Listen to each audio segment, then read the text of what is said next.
आज आदरणीय मुख्यमंत्री देवेंद्र फडणवीसजींच्या हस्ते महाराष्ट्रातल्या मच्छीमारांसाठी आम्ही सॅटेलाईट फोनचा वाटपाची प्रक्रिया सुरू केलेली आहे। काही दिवसा अगोदर BSNL कंपनीशी माझी बैठक झाली आणि जे नवीन सॅटेलाईट फोन आलेले आहेत, जे समुद्रामध्ये कुठेही चालतात, ज्या सॅटेलाईट फोनमुळे आमचे मच्छीमारांचं उद्या आयुष्य वाचू शकतं। असंख्य अशा घटना आपल्या कानावर येतात की मच्छीमार बांधव समुद्रात गेलेले आहेत आणि त्यांच्यावर काही अपघात झालेला आहे, काही त्यांना अडचण आली आहे आणि त्यांच्या घरातल्या लोकांबरोबर किंवा फिशरीज डिपार्टमेंटबरोबर त्यांचा संपर्क तुटतो।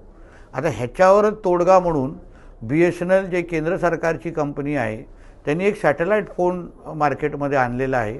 त्यांच्याशी स्वतः मी चर्चा करून महाराष्ट्रातल्या जास्तीत जास्त मच्छीमारांना आमच्या मत्स्य खात्याच्या माध्यमातून, मुख्यमंत्री मत्स्य संपदाच्या योजनेच्या माध्यमातून हा सॅटेलाईट फोन देण्याची प्रक्रिया आम्ही आजपासून सुरू केलेली आहे। जास्तीत जास्त मच्छीमारांनी आम्हाला संपर्क करावं, त्यांना योजनेच्या अंतर्गत आम्ही बसू आणि जेवढ्या जास्त मच्छीमारांकडे अगर हा फोन असेल तर त्यांचं उद्या आयुष्य वाचवण्यासाठी आणि त्याचबरोबर त्यांना सुरक्षित ठेवण्यासाठी निश्चित पद्धतीने आम्हाला फायदा होईल। धन्यवाद।